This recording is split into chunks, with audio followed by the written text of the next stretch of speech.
about our visit to the NCI and a few other topics.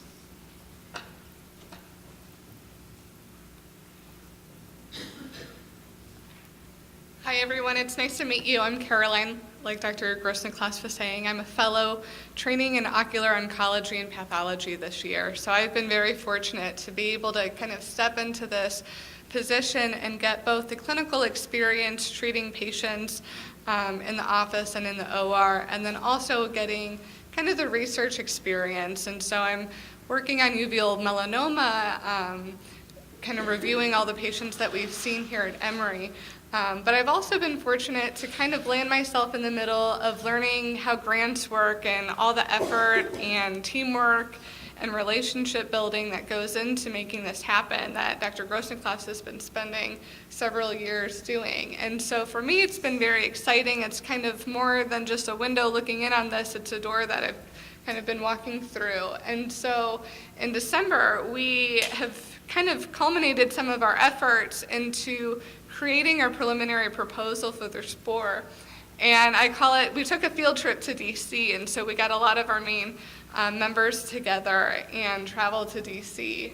So we took, I don't know if the photo's really showing up, but it was very exciting for us and a couple hiccups along the way that made it our grand adventure.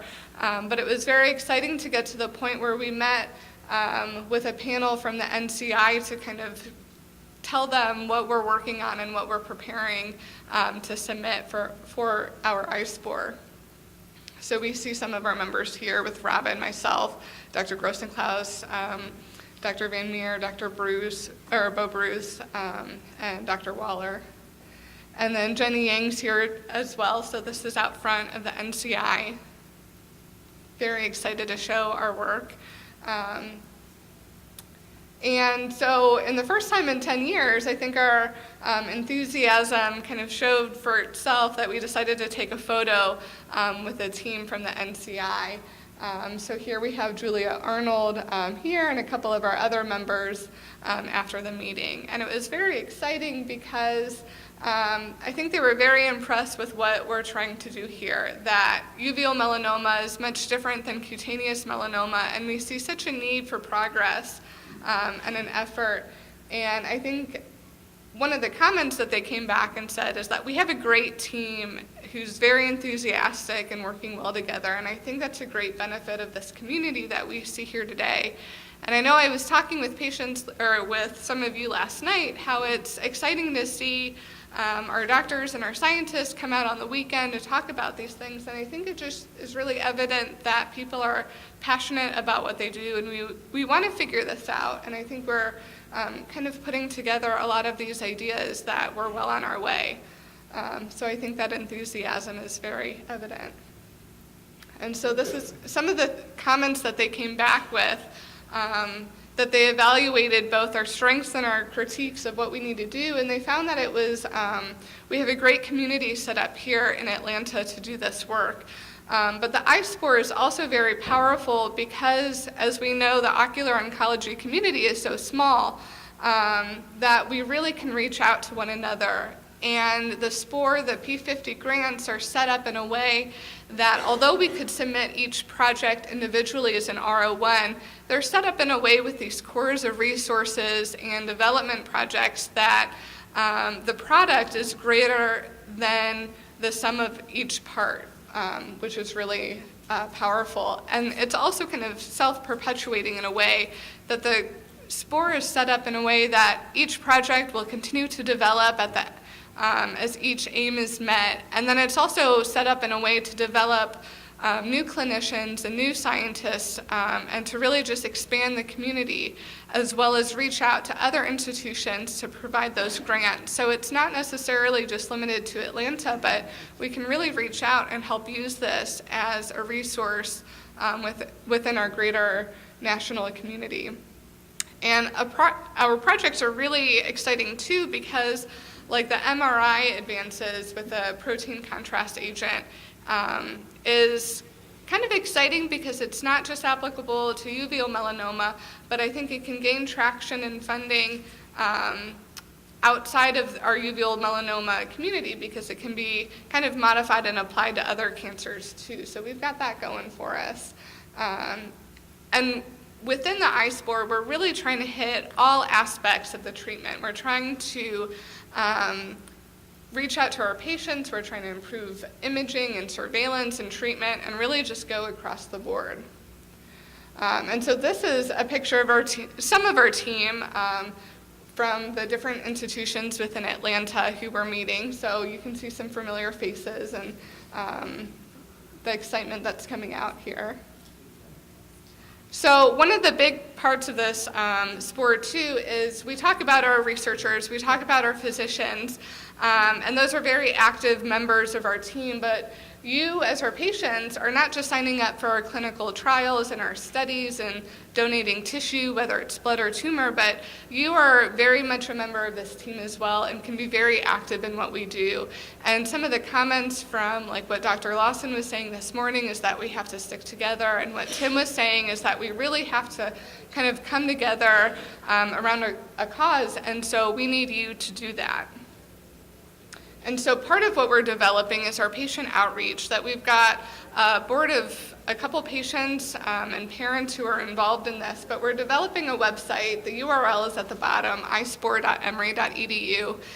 This isn't live yet, but it will be as it gets developed, and we really want to reach out and have this as a resource for our patients. That you can go on and interact with each other on forums. We also want to have patient spotlights, kind of having interviews with patients who want to talk about their experiences. So when people are referred for plaque brachytherapy, they can go to someone who's actually had it done before and figure out what your experience is. It's also a way to step even outside of that bubble of talking within patients, but for people who don't know what eye cancer is or eye melanoma, who don't even know any patients who have it, can come and also read this information and start to gain more awareness of this disease. So I think it will be really powerful to start reaching out and connecting. We have all these different patient groups and listservs, and everyone's working within themselves, but I think if we start connecting all these different programs and efforts and kind of unify, kind of going into the Cure United effort, I think it'll be really powerful. So what we need you to do is to really try and advocate for yourself, seek out these programs. You can also talk to me. I'm going to try and put together a listserv as well to recruit patients to be involved with this and help build this to what you want it to be. And then I think we're running out of time here, but we were going to just talk about also including greater outreach with these projects on our website as well.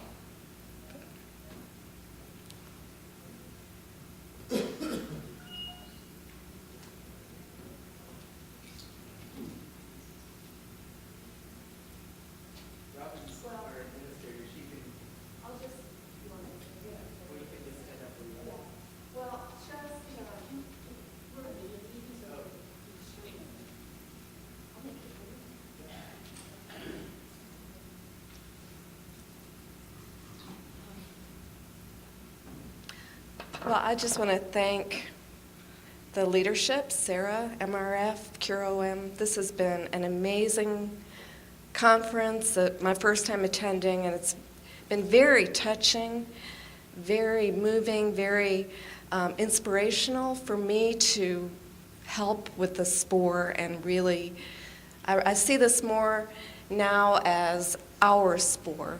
This is really more than our team here at Emory. This is for all of you, and it's been quite an experience, so thank you.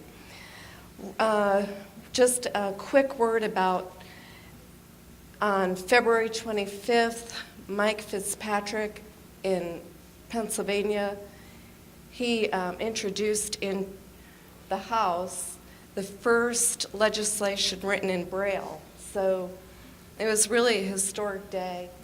And it's a resolution for National Rare Eye Disease Awareness Day. So I just want to ask everybody to contact their representatives and ask them to vote for this. It'll be first ever Rare Eye Disease Day. So that's it.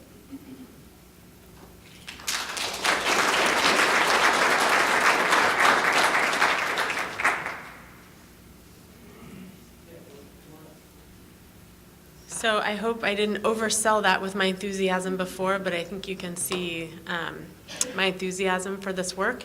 And this is a big reason of what brought us to Atlanta this year was just all the work going on here at Emory is obviously phenomenal. So I think we have time. We've been running about 15 minutes late, so if you guys will just forgive us if we run into the networking break 15 minutes late, I think it might be worth taking questions and answers right now.